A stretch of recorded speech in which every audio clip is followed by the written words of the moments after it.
Welcome back to Topic 4 for Algebra 2, Solving Absolute Value Equations. In this video, we're going to learn what does an absolute value mean, as well as the number of solutions that we can obtain when solving absolute value equations. So what does an absolute value mean? For instance, if we have the absolute value of a being just any number, then that means it is the distance from a to 0 on the number line. So as a visual representation, let's draw a 0 in the center. Now on the right-hand side we have positive a, and on the left-hand side we have the inverse or negative a. Now if we were to count on our number line, the distance or the number of spaces to get from negative a to 0 is a. If we were to count from 0 to a on the right-hand side, that distance is also a. You can think about it such as like positive 5 and negative 5. It would take 5 jumps to get from negative 5 to 0 on the number line, as well as 5 jumps to get from 0 to positive 5 on the number line. So for instance, if we have the absolute value of 8, or the distance from 8 to 0 on the number line, that is 8 spaces. And if we have the absolute value of negative 8, the distance from negative 8 to 0 on the number line, that is also 8 spaces. Please note that the absolute value of something is always equal to a positive number. And that's because you can never have a negative distance. So for example, if we have inside of our parentheses a variable and it equals this positive number 7, so the absolute value of x equals 7, that x could be a positive 7 because the absolute value of 7 equals 7, or it could be negative 7 because the absolute value of negative 7 gives us 7. So in this case, we have two solutions. Next, if we have the absolute value of x equals 0, then the only possible value that we could have is x equals 0, because 0 is neither positive nor negative. So in this case, we have one solution. Last but not least, if we have the absolute value of x equals negative 12, we have no solution. And this is because we cannot have a negative distance. So our absolute value cannot equal a negative number. Let's move along to some examples. Example number 1. The absolute value of 2x plus 5 equals 13. So because we have our absolute value alone at this point, this entire quantity that we have on the inside of the absolute value could be equivalent to positive 13, or it could also be equivalent to negative 13. And again, that's that value inside of the absolute value. Inside of the absolute value could be positive or negative, however, it can never equal a negative number, it can only equal a positive number. Now we have a two-step equation, so we're going to solve for x. So I'm going to subtract 5 from both sides. We can do it simultaneously. For our first equation, we'll have 2x equals 8. And for the other equation, we have 2x equals negative 18. Divide both sides by 2. And we get x equals 4, or x equals negative 9. So those are our two possible solutions. Moving along to number 2, we have the absolute value of 3x minus 4 minus 3 equals 11.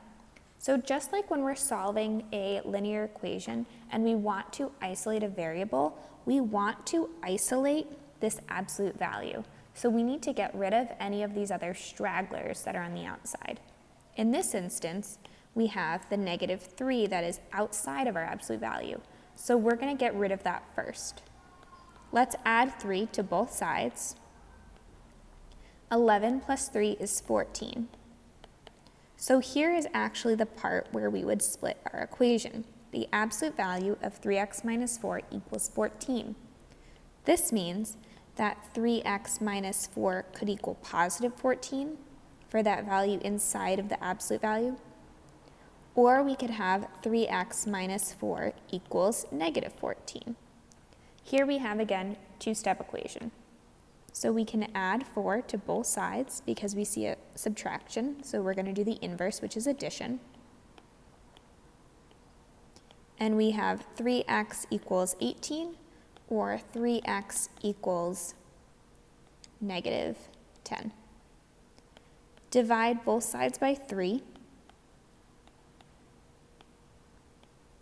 And we have x equals 6, and x equals negative 10 thirds. So again, this example, we have two solutions.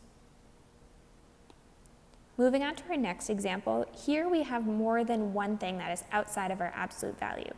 So again, just like we would solve a regular linear equation, we want to isolate this absolute value here. The first thing that we would do, again, just like with solving a linear equation, is we're going to subtract 5 from both sides. This will give us 2 times the absolute value of 2x minus 5 equals 6. Now this is 2 times. Just like you learned in Algebra 1 or in pre-algebra with PEMDAS, we have grouping symbols. So the grouping symbol here is the absolute value sign. Anything that is on the outside of it is actually being multiplied by it. So we have 2 times the absolute value of 2x minus 5 equals 6. This is really important because it will tell us, okay, so in order to undo this, we have to apply division, the inverse. We're going to divide both sides by 2 and get the absolute value of 2x minus 5 equals 3. Here is now, since we have the absolute value alone, we can split. So 2x minus 5 can give us positive 3, or that quantity inside the absolute value, 2x minus 5, could give us negative 3. We're going to add 5 to both sides.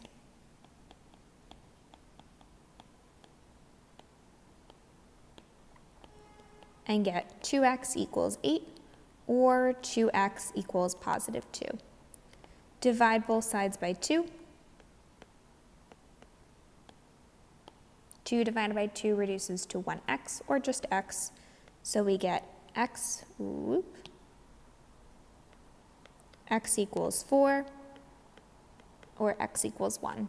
Again, here we have 2 possible solutions. Moving along to number 4, we have the absolute value of 2x plus 1 plus 4 equals 4.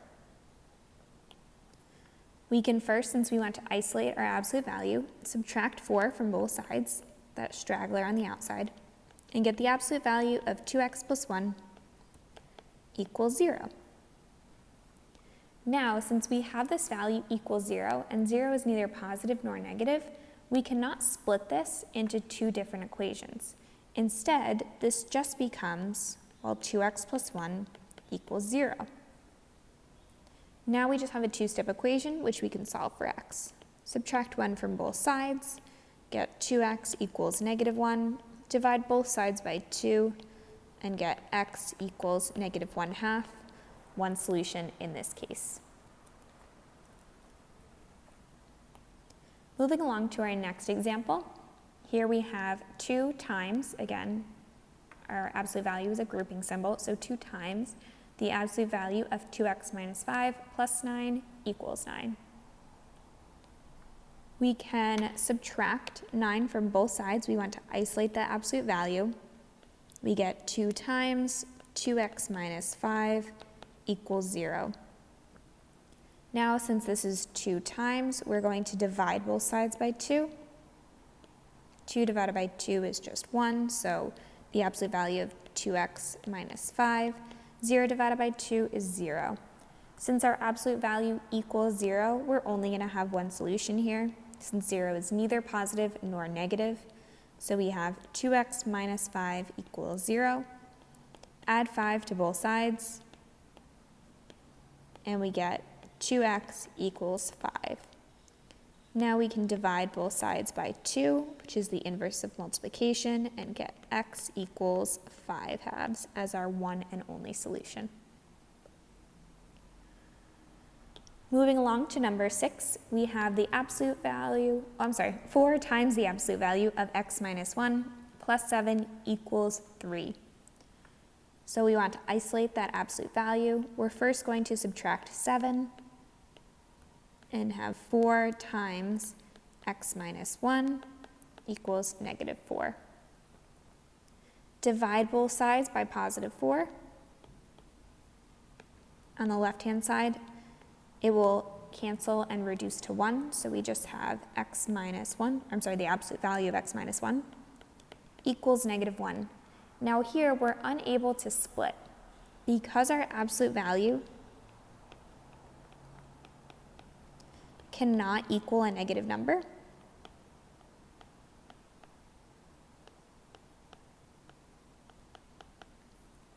this is called no solution.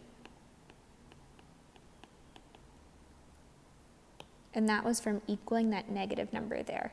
Make sure that even though we received this negative 4 right here, this could have been a negative 4 multiplying on the other side. So our negative could have ultimately gone away or converted to a positive.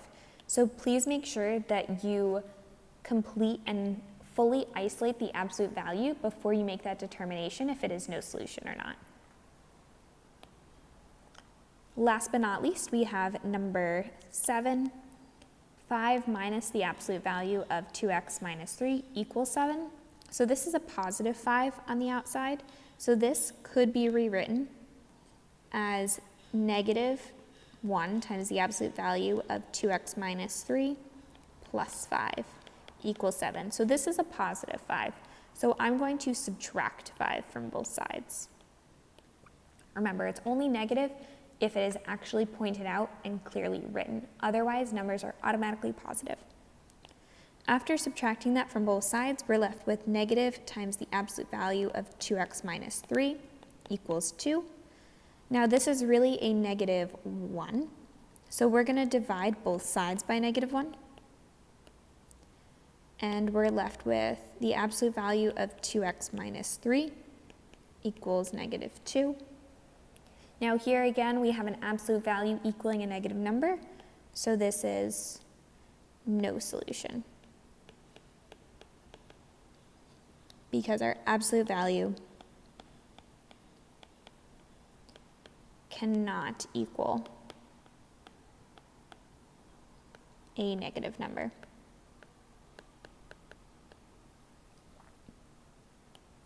And that was topic 4 for Algebra 2. Solving absolute value equations. Thank you for watching.